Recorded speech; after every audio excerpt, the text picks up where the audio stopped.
Alright guys, I'm at the storage unit. I just got a little tidying up done. I don't want to work in a mess. This unit's been fucking trashed for I don't know how long. So pulled the car out very slightly, put it together so no one just complain. And whatever. So anyway, put it all together. Everything's nice and clean now. Let's see. All nice and cleaned up now. So we are going to redo these brake lines. I'm gonna be honest, I'm not confident in my pliers. I think they'll hold, but it's better to know they'll hold. Vacuum lines hooked up, fired it up. Everything runs. It fires on 08.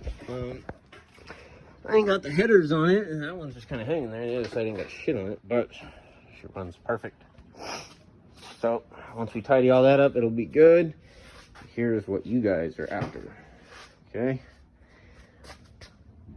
1UZ, 2 M20, M50, S50, M57 diesel. This is an E36 pressure plate. We're not going to use that. We got it in the kit.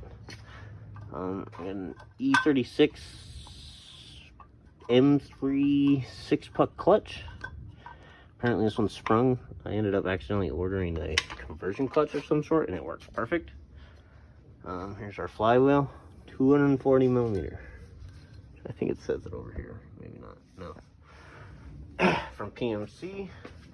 And then we have our Willwood clutch or brake pedal. That's what they sell it as. It is, you can mount a pedal in different areas on it. This is actually a floor mount. It's supposed to mount like this. But there's no room in here to do that. And I probably should have looked. Talk about the clutch. So this is, like I said, it's a conversion clutch, but I have an E36 M3 specific clutch, not 323 or anything else, an M3 E36 clutch. If you have a ZF 310, 320, or a GetReg 250G, I know for a fact on the GetReg. I'm not 100% sure on the ZF, but I'm pretty sure they are the small input shaft. Most of the 323s, 325s, E46s run of the mill with this shaft size run a smaller clutch disc. This is 240 millimeter, not 228. E36 M3. I bought the whole kit and got all that, but I can't use pressure plate from an E36 M3 because it just don't bolt up and it don't slide over the dowel pins. You need an M57 diesel pressure plate, or you need an E46 M3 specific pressure plate. So hopefully that gave a little clarity on that scenario. Another thing about these transmissions, all the 5-speed BMW transmissions don't have overdrive. Fifth gear is a 1-to-1 ratio, so you need to make sure your rear end is geared correctly. I'm running an Sc400 chassis with the 1UZ in it, which is a 427 gear ratio, which is going to put me at like 5,500 RPMs at 70 miles an hour on 19s. Problem with that is I'll get really torquey, but I max out quick. I don't want that. I need an Sc400 non-VVTi 373 or 392? I don't remember. One of them, I gotta redo the math. That's what I need for the rear end of this. Have a happy medium between torquiness and drivability. But here's the basics of the swap. Like I said, you'll need to custom fabricate an engine mount. You can buy the excessive pedal. You can buy factory pedal. I don't like that. That was $150 with the master and the pedal, and it's way bulkier than the other one.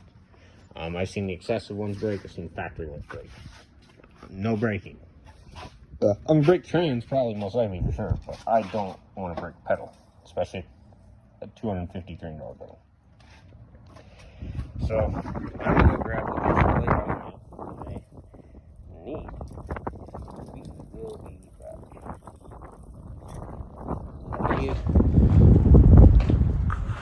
we are starting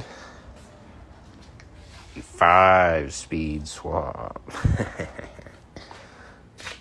Willwood pedal, PMC adapters. A shitty BMW get rag 5-speed, so I better stock up on these. Right, we just got the flywheel in. So to note, there's a spacer behind the flex plate, in front of the flex plate, and this bolts straight onto it. Now we're gonna get the pressure plate and the clutch bolted on, and then we'll worry about getting the transmission. All right guys, so when you're installing the adapter plate, very important, there's a harness that bolts up here. Here, we'll just do that. That harness right there, you need to move it up and out or it'll get pinched and the adapter plate will not sit flush. Well, I just recorded this whole part on slow-mo apparently. Look, we got the adapter plate on, got the flywheel on, we're about to bolt the pressure plate and the clutch on.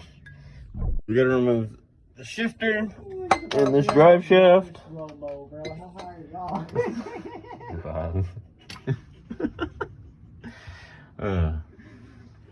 All right, this is where we're stopping today. I have the transmission under there for a rough thing to see where my shifter is gonna sit. I'm gonna have to extend that.